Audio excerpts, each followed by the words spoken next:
But does that mean that people in the US actually are willing to go to war with China? That's a whole different question. But I also think that if the war were to actually come to fruition, that a lot of people would say, regardless of what we think about China, we're not willing to send our children, our brothers and sisters, to go fight a war against China, to go risk their lives, to be killed.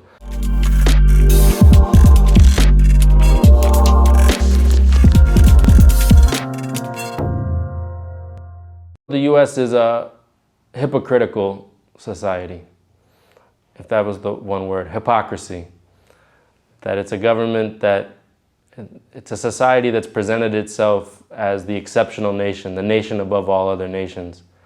And yet, internally, inside the US, everything they accuse everyone else of, they practice at home. And sometimes to even greater degree. You know, there's 856 people were killed by the police in the United States last year.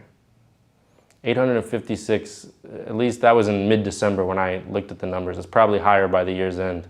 And yet, you know, the US lectures the world about state violence and human rights. It's as if the US is not a human rights violator. So, and that's just one example. You could take almost any category, and when you start to scrutinize it, you find hypocrisy. The US obscures its own history of modernization, in fact. People just think the US arrived as a modern society or something. You know, the US is founded by slaveholders, drug dealers. You know, they were selling tobacco and sugar. People were stealing the land. And the fact that they had this huge territory where they basically expelled everyone, committed genocide, had this property for free that had all this land, it allowed the US, it had certain advantages in terms of its modernization process, but even still, when it industrialized, it used massive amounts of child labor, massive amounts of immigrant labor, people who were worked to death. Every major infrastructure project in the 1800s and early 1900s in the United States, the bridges, the canals, the tunnels, they had huge amounts of suffering attached to them. This was the human cost of so-called modernization.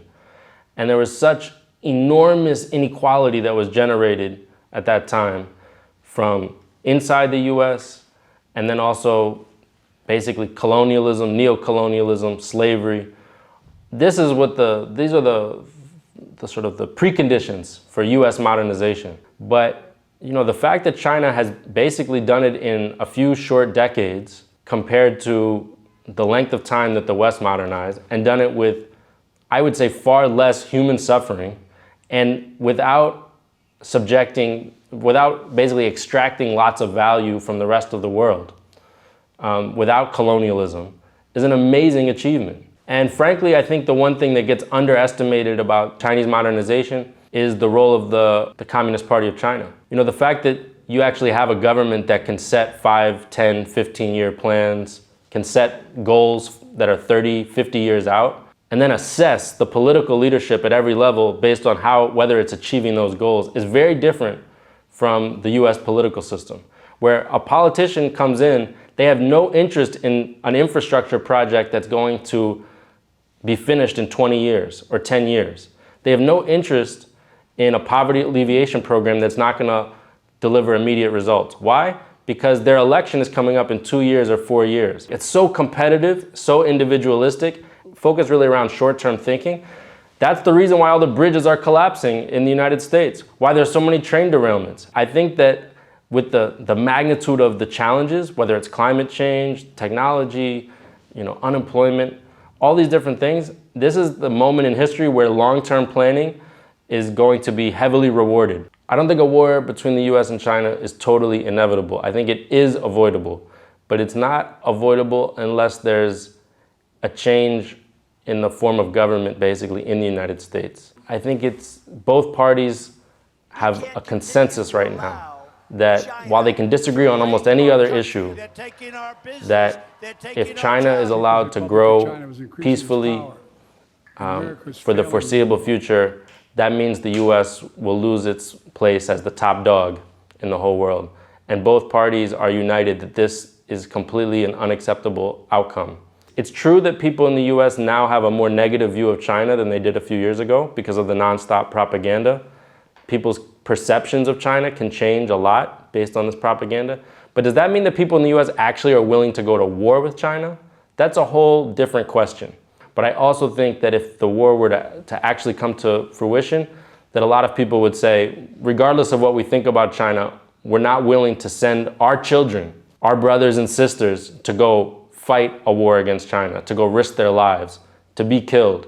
I think at that point, there would basically be a pre-revolutionary situation in the United States.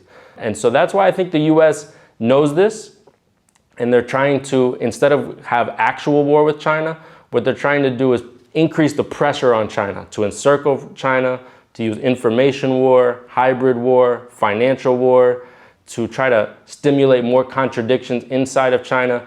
Once you start to let people know, well, actually the people in China, for whatever criticisms and problems they have and whatever debates there are, and of course there's lots of debates here, they support the government, they have trust in a lot of their institutions, higher levels of trust than we have in the West. That whole narrative of basically the US as the white knight, the humanitarian savior, it starts to fall apart. But I think as China emerges more and more in the world, it will become a reference point for many other countries that have a similar history of colonialism, especially how to overcome colonialism. So my hope is that China again can become a reference point for an alternative model. In Latin America and Africa, people are tired of a financial system where they become deeply indebted, where they are basically made to produce only one crop or one natural resource. They have no strategic leverage or advantage in the global trading system. And China represents an alternative. China represents usually better terms when it comes to loans, better trade agreements, less strings attached, more political autonomy where China doesn't try to, pick and choose who's going to lead the different governments of the global south. So if you're a government in Africa or Latin America, that's going to become very attractive after you've been dealing with the IMF for decades. It's not like any one country is perfect. But the whole narrative of neo-colonialism, that is an invention that is being designed to preserve Western hegemony in Africa. They see the writing on the wall. They see what is the global population going to look like in 50 years? It's going to be overwhelmingly Asian and African. And so how does the West maintain its domination if that's the case? The only way it can maintain its domination is if it gets the vast majority of people in Africa to distrust the people in Asia, and vice versa. So they have an interest in building now a narrative that splits up any kind of unity, strategic unity between Asia and Africa. I think this is to them the greatest threat they're facing.